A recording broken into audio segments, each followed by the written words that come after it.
अब आगे हजरत मोहम्मद अल्लाह की प्राप्ति के लिए हीरा नाम के पहाड़ की गुफा में जाके बैठ जाया करते थे, समाधि लगाया करते थे, ध्यान लगाया करते थे। और आप मुसलमान ये कहते हैं ना कि हजरत मोहम्मद जी के ऊपर आयतें नाजिर हुई, अल्लाह ने हजरत मोहम्मद के ऊपर आयतें उतारी। वो अल्लाह हजरत मोहम्मद जी को मिला, अल्लाह ने ये कुरान शरीफ का ज्ञान दिया, बिल्कुल दिया, लेकिन वो अल्लाह नहीं था, वो शैतान था, वो काल था। अरे भगवान अगर किसी को मिलता है तो कितना सुख देता है। भगवान, परमात्मा, अल्लाह, इस नाम को लेने से ही कितना सुकून मिलता है। और अगर वो अल्लाह खुद अगर अपने पैगंबर के सामने आ जाए या आज आप लोगों के सामने आ जाए तो आप लोगों का कैसा रिएक्शन होगा? आप डरेंगे? आपके उस अल्लाह को देखते ही पसीने आ जाएंगे? या फिर आप खुशी से झूम उठेंगे? क्योंकि अल्लाह हमारी आत्मा का पिता, हमारी रूह का मालिक, उसको देख के तो खुशी होनी चाहिए। लेकिन हजरत मोहम्मद की क्या हालत हो गई, जिसे वो अल्लाह समझ रहा था, जब वो अल्लाह उसके पास आया कुरान शरीफ का ज्ञान देने के लिए, आयतें उतारने के लिए, हजरत मोहम्मद की क्या हालत हुई देखिएगा। जब ख्वाब सुबह की तरह रोशन हो जाता और सत्य सिद्ध होता, इस प्रकार अज्ञात बातें मालूम हो जाती तो आप सलल बहुत फिक्रमंद होते, मन में तरह तरह के विचार गूंजने लगते, आपको अपने बारे में शक होने लगता, कहीं मैं मानसिक रोगी तो नहीं। ये देखिएगा, अल्लाह की इबादत करने वाले हजरत मोहम्मद जी कभी कभी ये सोचते थे कि मैं मानसिक रोगी तो नहीं हूं, मेरे साथ में ऐसा क्यों हो रहा है। बचपन से लेकर जवानी तक मेरे को कोई सुख ही प्राप्त नहीं हुआ, अल्लाह ने मुझे कोई सहारा ही नहीं दिया। बचपन में मेरे माता पिता मर गए, दादाजी ने पाल पोस के बड़ा किया, वो भी मर गया। शादी हुई तो 40 साल की औरत से हुई, उससे मेरे को 7 संतानें प्राप्त हुई, 3 बेटे अल्लाह को प्यारे हो गए। तो हजरत मोहम्मद जी की स्थिति मानसिक रोगी जैसी हो गई, मानसिक रोगी जैसी। तो क्या सोचने लगे हजरत मोहम्मद जी?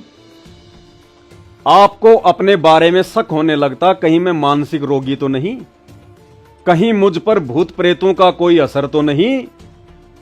आपने अपनी बीवी खदीजा को सारा हाल सुनाया, दिल पर जो बीत रही थी वह भी बताया, यानी महादुखी थे हजरत मोहम्मद जी, महादुखी। अरे जिस व्यक्ति का एक बच्चा हो और एक बच्चा यदि उसका मर जाए तो उस व्यक्ति की क्या हालत होगी। हजरत मोहम्मद के 3 बेटे, तीनों ही बेटे अकाल मौत मर गए, अपने बाप के सामने मर गए। तो मानसिक रोगी होना तो जाहिर सी बात थी। खदीजा ने सारी बातें ध्यान से सुनी, फिर आपको ढांढस बंधाई, हिम्मत दी और बोली, मेरे जीवन साथी आप फिक्र ना करें, आप जैसे सज्जन पर शैतान कैसे काबू पा सकता है। यानी हजरत मोहम्मद ने अपनी पत्नी खदीजा को कहा कि मेरे ऊपर कहीं भूत प्रेतों का साया तो नहीं है। बिल्कुल सही सोच रहे थे वो, क्योंकि शैतान का साया था। शैतान उसको अपने पैगंबर के रूप में धरती पर स्थापित करना चाहता था और उसने वही किया। स्वयं हजरत मोहम्मद जी इस बात को स्वीकार कर रहे हैं, लेकिन उसकी बीवी ने, खदीजा ने उसको हिम्मत दी और कहा कि आप जैसे भले आदमी के ऊपर शैतान का साया कैसे हो सकता है। आगे देखिए, इस तरह रमजान के कुछ दिन बीत गए। एक दिन आप सलल यानी हजरत मोहम्मद गुफा में आराम कर रहे थे, हीरा की गुफा में। सुबह का सुहाना समय था, अचानक एक फरिश्ता दिखाई दिया, बहुत ही खूबसूरत और हसीन फरिश्ता। हाथ में हसीन रेशम का एक टुकड़ा भी था। और वो फरिश्ता क्या बोला हजरत मोहम्मद से? पढ़ो, अब हजरत मोहम्मद तो अनपढ़ था, उसको अक्षर ज्ञान नहीं था, लेकिन फरिश्ता बोला इसको पढ़ो। आप सल्लल्लाहु यानी हजरत मोहम्मद घबरा गए। फरिश्ता यानी देवता, मुसलमान धर्म में फरिश्ता बोलते हैं, हिंदू देवता बोल देते हैं। और ये वही फरिश्ता है जिसने हजरत मोहम्मद के ऊपर कुरान शरीफ की आयतें नाजिर की। और उस फरिश्ते को देखकर हजरत मोहम्मद का क्या रिएक्शन है, देखिएगा आपके नबी का रिएक्शन। आप सल्लल्लाहु घबरा गए, फरमाया मुझे पढ़ना नहीं आता। अरे फरिश्ते को देखकर कोई घबराता है क्या? अल्लाह के भेजे गए दूत को देखकर कोई घबराता है क्या? लेकिन हजरत मोहम्मद जी घबरा गए। आप सल्लल्लाहु को ऐसा महसूस हुआ जैसे वह शरीर को भींच रहा है। फिर छोड़ दिया और कहा पढ़ो। उस फरिश्ते ने हजरत मोहम्मद के शरीर को दबाया और कहा इसको पढ़ो। अल्लाह ऐसा करता है क्या? अल्लाह अपने चाहने वालों के साथ ऐसा करता है? ऐसा तो शैतान करता है जो कर रहा था। हजरत मोहम्मद ने फिर फरमाया मुझे पढ़ना नहीं आता भाई, मुझे पढ़ना नहीं आता। फिर आप हजरत मोहम्मद को महसूस हुआ जैसे वह शरीर को भींच रहा है। फिर छोड़ दिया और कहा पढ़ो। ऐसा 2-3 बार किया, दबा दबा के कह रहा पढ़ पढ़। आप सल्लल्लाहु को अंदेशा हुआ कि वह फिर शरीर को भींचेगा और इस बार और जोर से भींचेगा। डर गए हजरत मोहम्मद जी। 2-3 बार तो भींच दिया था, सोचा अब की बार ये और जोर से भींचेगा, कहीं मर ना जाऊं। जैसे उसी शैतान ने महाभारत के मैदान में जब अर्जुन ने युद्ध करने से मना कर दिया तो वो शैतान श्री कृष्ण जी के शरीर में प्रवेश करके और उसने अपना विराट रूप दिखाया, अपना वो शैतान वाला रूप दिखाया, वो काल रूप दिखाया। और अर्जुन डर गया, भयभीत हो गया कि अगर मैंने युद्ध नहीं किया तो मैं मर जाऊंगा। और कहा कि भगवान आप अपना ये विराट रूप समेट लीजिए, मेरे से देखा नहीं जा रहा। हिंदू धर्म में उसको काल कहते हैं, मुसलमान धर्म में उसको शैतान कहते हैं, वो एक ही है। फिर आप सल्लल्लाहु को महसूस हुआ जैसे वह शरीर को भींच रहा है।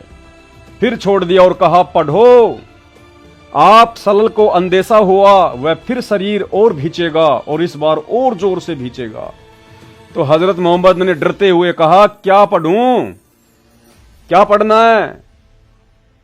बोला पढ़ो अपने रब के नाम से जिसने पैदा किया इंसान को खून की फुटकी से।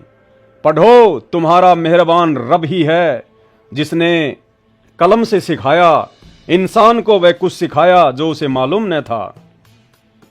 फरिश्ते के बताने पर आप हजरत मोहम्मद ने पढ़ा, पढ़ते ही याद हो गया, चित्त पर अंकित हो गया। यानी उस शैतान की शक्ति से, उस फरिश्ते की शक्ति से, उस अनपढ़ हजरत मोहम्मद जी के दिल में, उनके अंतःकरण में जो वो पढ़ाना चाह रहा था वो अंकित हो गया। फिर फरिश्ता चला गया। आप सल्लल्लाहु यानी हजरत मोहम्मद उठ खड़े हुए और क्या हुआ, भय से दिल बैठा जा रहा था। अरे मुसलमान भाइयों विचार कर लेना, नहीं तो हजरत मोहम्मद से भी बुरी बनेगी आने वाले समय में जो भक्ति साधना तुम कर रहे हो। अल्लाह या अल्लाह का फरिश्ता अगर किसी से मिलने आएगा तो ये हालत होती है क्या इंसान की? घबरा गया, पसीना पसीना हो गया, डर के मारे बेचैन हो गया। अरे भगवान तो खुशी देता है, भगवान को देख के तो प्रसन्नता होती है, दिल झूम उठता है, दिल गार्डन गार्डन हो जाता है। और जिसे तुम अल्लाह कहते हो वो अल्लाह जब तुम्हारे हजरत मोहम्मद को मिला तो तुम्हारे पैगंबर का ये हाल हो उठा, तो तुम्हारा क्या होगा अगर आ गया तो? भय यानी डर से दिल बैठा जा रहा था, घबराहट से चेहरा उतरा हुआ था। ये हालत बताई जा रही है हजरत मोहम्मद की। आप मुसलमान धर्म भाइयों की पुस्तक में लिखा हुआ है, घबराहट से चेहरा उतरा हुआ था। आप सहमी सहमी निगाहों से गुफा में हर तरफ देखने लगे कि कहीं गया या नहीं गया। सहमी सहमी नजरों से हजरत मोहम्मद देखने लगा कि यहीं है या गया, कहीं कहीं यहीं तो नहीं है। डर के मारे कि दोबारा मेरी आंखों के सामने ना आ जाए वरना मर ही जाऊंगा। आप सहमी सहमी निगाहों से गुफा में हर तरफ देखने लगे। हैरानी और घबराहट की हालत थी। दिल ही दिल में सोचने लगे, अभी मुझसे किसने बातें की हैं?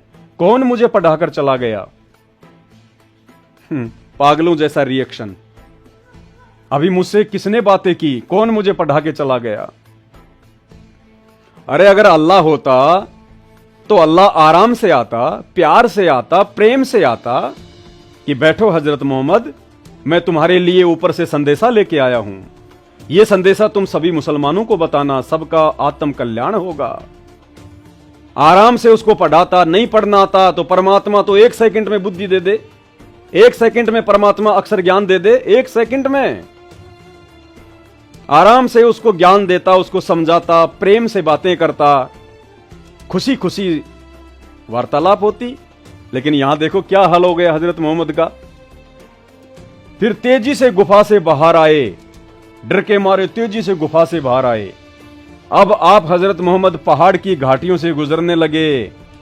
पूरा शरीर थर थर कांप रहा था। यह हालत होती है क्या जब अल्लाह मिलता है तो? फिर भाई क्यों तुम ये भक्ति कर रहे हो? मुसलमान भाइयों, क्यों तुम ये इबादत कर रहे हो? आज जो भी मुसलमान भाई इबादत कर रहा है, भक्ति कर रहा है, मक्का मदीना मजारों पे, दरगाहों पे जहां भी जा रहा है, अरे यही तो सोच के जा रहा कि मरने के बाद मैं अल्लाह के पास जाऊंगा, मुझे अल्लाह मिलेगा। तो क्या करोगे आप उस अल्लाह से मिलके, जिस अल्लाह के मिलने के बाद आपके नबी की ये हालत हो गई, पसीना पसीना हो गया, थर थर कांपने लगा। तो ऐसे अल्लाह को देख के आपका कलेजा नहीं फट जाएगा क्या? जब आपके नबी का कलेजा फटने को हो गया, थर थर कांपने लगा, तो भाई आप लोग अगर उस अल्लाह को देखोगे तो आपके साथ क्या होगा? अब देखते जाना आगे आगे आप ये राम कहानी। पूरा का पूरा मुसलमान समाज अंध भक्ति कर रहा है। अंध भक्ति धूल में लट लग रहा है। शास्त्रों के अनुसार कोई भक्ति साधना नहीं है। पूरा शरीर थर थर कांप रहा था। दिल में बार बार ख्याल आता कि शुरू में जो सौपन दिखाई दिए वे तो बिल्कुल सच्चे निकले। उनसे बहुत सी नई नई बातें मालूम हो गई। जिस चीज की तलाश थी वह खुलकर सामने आ गई। लेकिन वह कौन था जो अभी यहां खड़ा था? वह कौन था जो पढ़ने के लिए कह रहा था? कुछ याद ही नहीं। कुछ याद ही नहीं हजरत मोहम्मद को। कौन था, कैसे मेरे को पढ़ा रहा था, क्यों आया था, कहां गया, बैकी बैकी बातें। अचानक एक आवाज आई, मोहम्मद। आप हजरत मोहम्मद चौंक पड़े। घबरा कर सिर ऊपर उठाया, देखा तो वही फरिश्ता आदमी की सूरत में खड़ा था। वह पुकार पुकार कर कह रहा था, मोहम्मद तुम अल्लाह के रसूल हो और मैं जिब्रील हूं। कौन था वो? जिब्रील नाम का फरिश्ता, जिब्रील नाम का देवता। और क्या बोला? मोहम्मद तुम अल्लाह के रसूल हो और मैं जिब्रील हूं।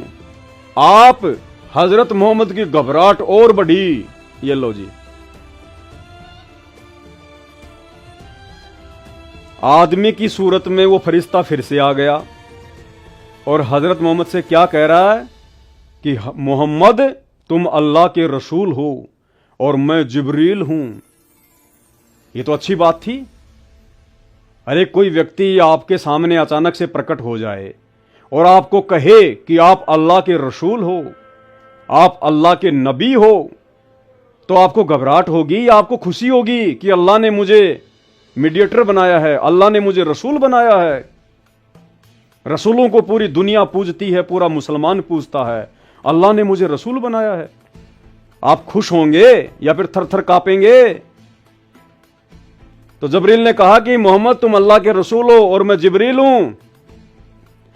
और यह सुनकर हजरत मोहम्मद की हालत क्या हो गई? आप सलल की घबराहट और बढ़ गई, और ज्यादा भयभीत हो गया ये सुन के। क्योंकि हजरत मोहम्मद को एहसास हो गया था कि कोई अल्लाह वल्लाह का रसूल नहीं, ये कोई और ही बला है जो मुझे परेशान कर रही है। डर के मारे रोंगटे खड़े हो गए। देखो भाइयों, आप ही मुसलमान भाइयों ने लिख रखा है, मैं तो खाली पढ़ा रहा हूं, केवल इतना सा काम है, अपनी तरफ से मैं कुछ नहीं बोल रहा। डर के मारे रोंगटे खड़े हो गए ये सुनकर कि आप अल्लाह के रसूल हो। तुम जिस रसूल को ये सोचकर पूज रहे हो, मानते हो कि अल्लाह का रसूल था, अल्लाह का रसूल था, कोई उसके बारे में दो बातें बोल देता तो तुम लोग निकाल के तलवार खड़े हो जाते हो हैं। और खुद हजरत मोहम्मद की क्या हालत हो गई जब उनको यह पता चला कि मैं अल्लाह का रसूल हूं। जब हजरत मोहम्मद को यह पता चला कि मैं अल्लाह का रसूल हूं तो वो डर गया, रोंगटे खड़े हो गए, भयभीत हो गया। आप सल्लल्लाहु की घबराहट और बढ़ी, डर के मारे रोंगटे खड़े हो गए, भय से कदम रुक गए। कभी दाई तरफ देखते, कभी बाईं तरफ देखते कि ये सूरत आंखों से ओझल हो, कि ये सूरत आंखों से ओझल हो। जो व्यक्ति सामने खड़ा होकर बोल रहा ना कि तुम अल्लाह के रसूल हो, हजरत मोहम्मद क्या सोच रहा था कि ये मेरी आंखों से दूर हो जाए। क्यों भाई? अरे वो तो तेरे लिए बहुत अच्छा पैगाम लेके आया था, एक संदेश लेके आया था कि हजरत तुम अल्लाह के रसूल हो। वो तो तुझे खुशखबरी सुना रहा था, जिस खुशखबरी को सुनने के लिए आज पूरे मुसलमानों के कान तरस रहे हैं।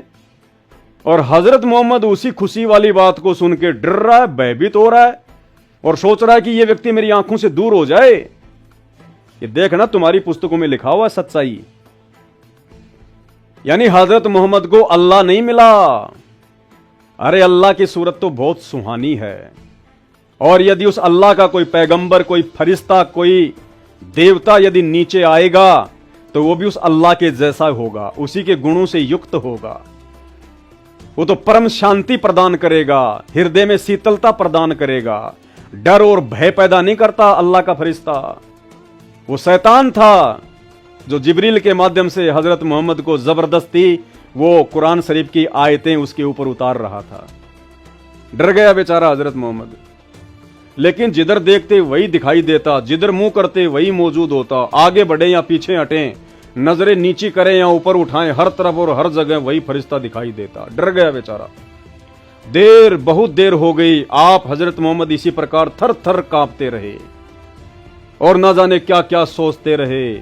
उधर बीवी खदीजा ने गुफा में आप हजरत मोहम्मद के पास आदमी भेजा। आप हजरत मोहम्मद वहां ना मिले, रिश्तेदारों के यहां दिखवाया, वहां भी ना थे, यहां वहां आदमी दौड़ाया, लेकिन न मिलना था न मिले। फरिश्ता चला गया। आप हजरत मोहम्मद खदीजा के पास आए, भय से कांपते हुए और पसीने में नहाए हुए। बेचारे की धड़कन बंद नहीं हुई हजरत मोहम्मद की जब तक अपने घर पर नहीं आ गया।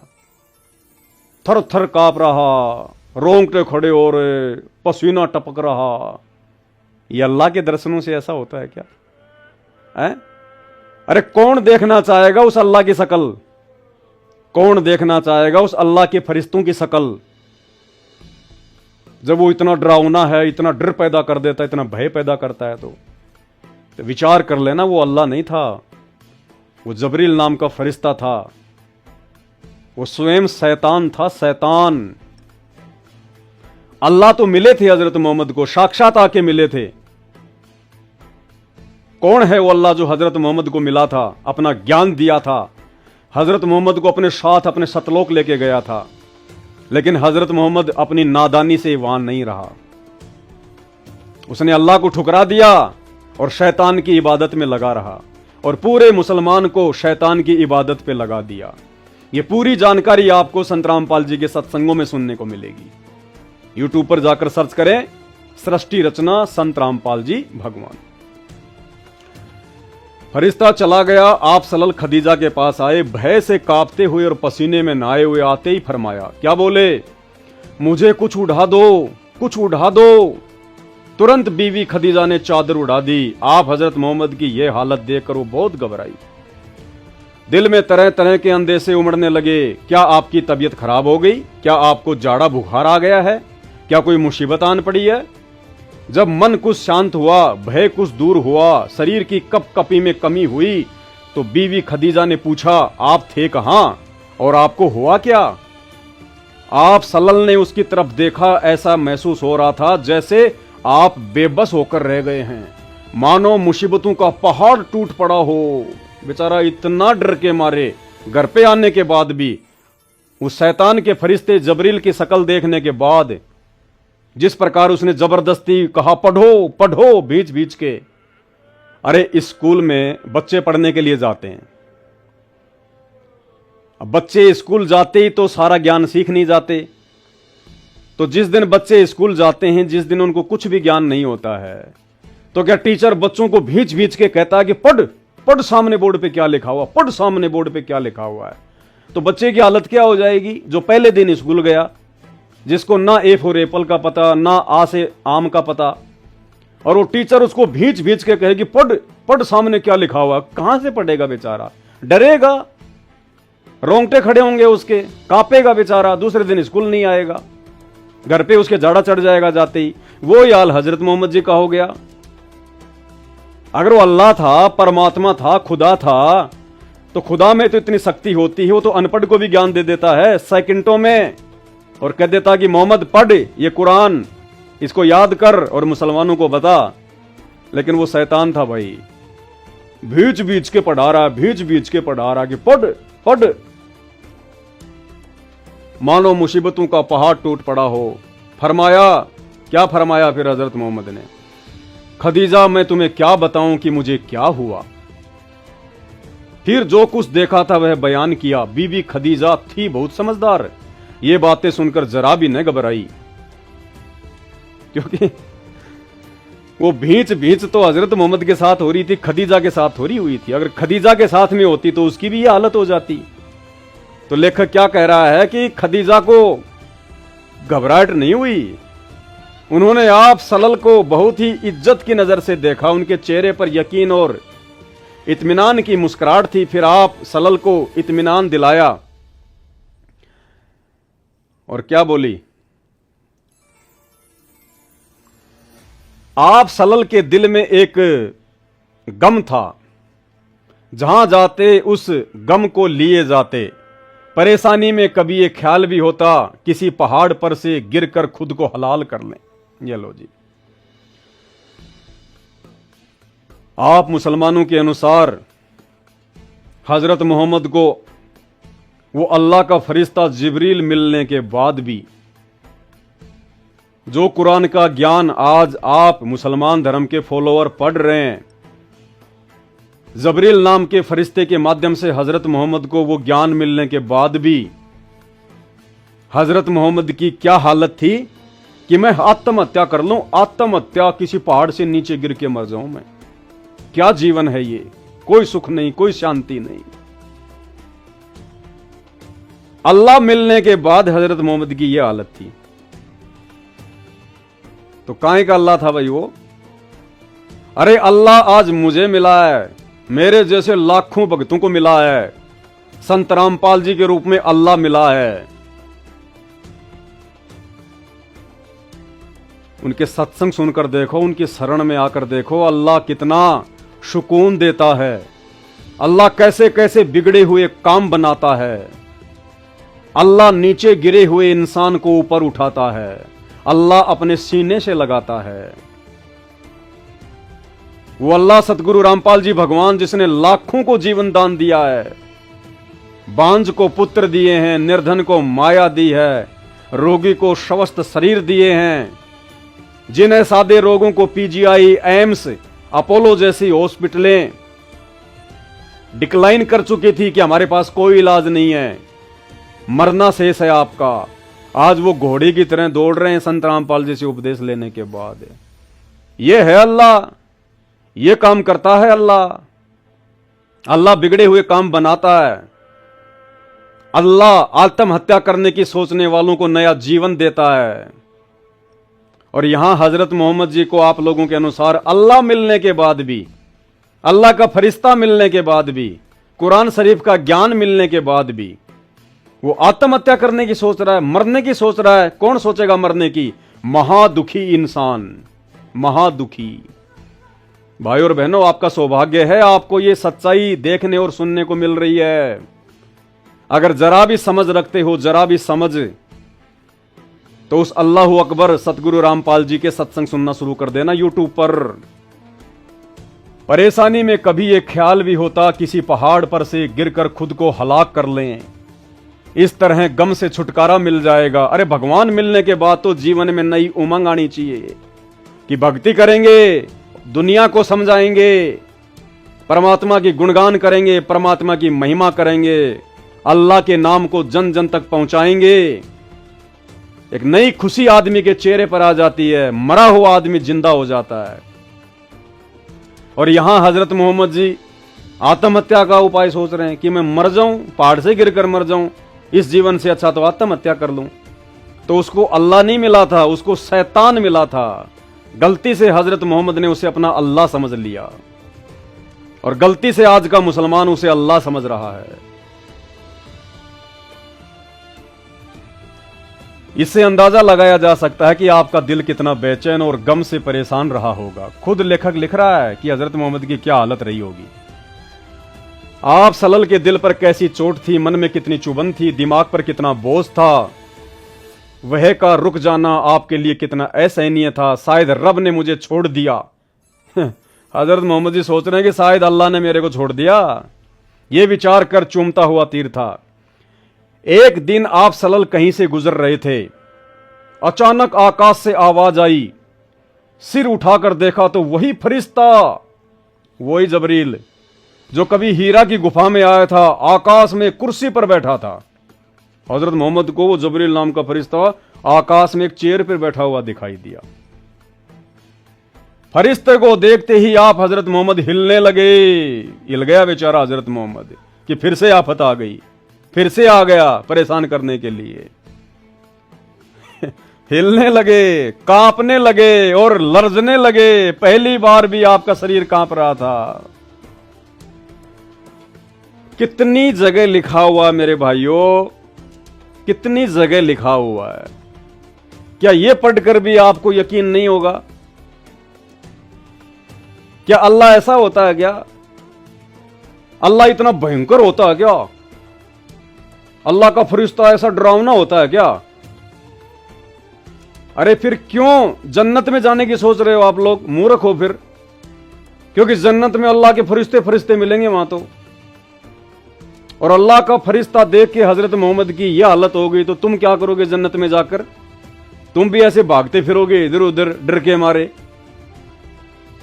ये खुद जीवनी में लिखा हुआ है। नहीं भगवान या भगवान का फरिश्ता, कोई देवता, खुशी होनी चाहिए कि महाराज दोबारा कब आओगे। हे महाराज, हमें आपका इंतजार रहेगा, आप फिर से कब आओगे। आपको देख के बड़ा सुकून मिलता है, आपकी बातों में बड़ा आनंद आता है, आप फिर कब आओगे मुझसे मिलने। और यहां जैसे ही वो जबरील दोबारा मिलने आया, हजरत मोहम्मद फिर से कांपने लग गया, बेचारा डरने लग गया। फरिश्ते को देखते ही आप सलल हिलने लगे, कांपने लगे, लरजने लगे। लरजने का मतलब होता है बस बेहोश होके गिर जाऊं अभी। अब आगे आपको बताएंगे इसमें, अब आगे का जीवन भी देखिए। यहां तक तो आपने देख लिया, हजरत मोहम्मद को अल्लाह और अल्लाह का फरिश्ता जबरील मिला, वहां तक की पूरी हिस्ट्री आपके सामने आ गई। पैदा नहीं हुए उससे पहले तो नबी का बाप मर गया, पैदा हुआ उसके बाद उनकी मां मर गई, यतीमी का जीवन। 8 साल का था तो दादाजी मर गया, चाचा ने पाल पोस के बड़ा किया। 25 साल का हुआ तो 40 साल की 2 बार विधवा औरत खदीजा से शादी हुई। खदीजा से 7 बच्चे हुए, 4 लड़कियां 3 लड़के। तीनों लड़के हजरत मोहम्मद की आंखों के सामने अकाल मौत मर गए। फिर उसके बाद में भक्ति साधना में लग गया गुफाओं में जाके। उसके बाद वो जबरील नाम का फरिश्ता आके मिला, उसने जीना हराम कर दिया हजरत मोहम्मद का। अब आगे देखिएगा, फिर बेचारा बीमार हो गया। ना बचपन में सुख, ना जवानी में सुख, और अब बुढ़ापे में क्या होने जा रहा है, ध्यान से देखिएगा।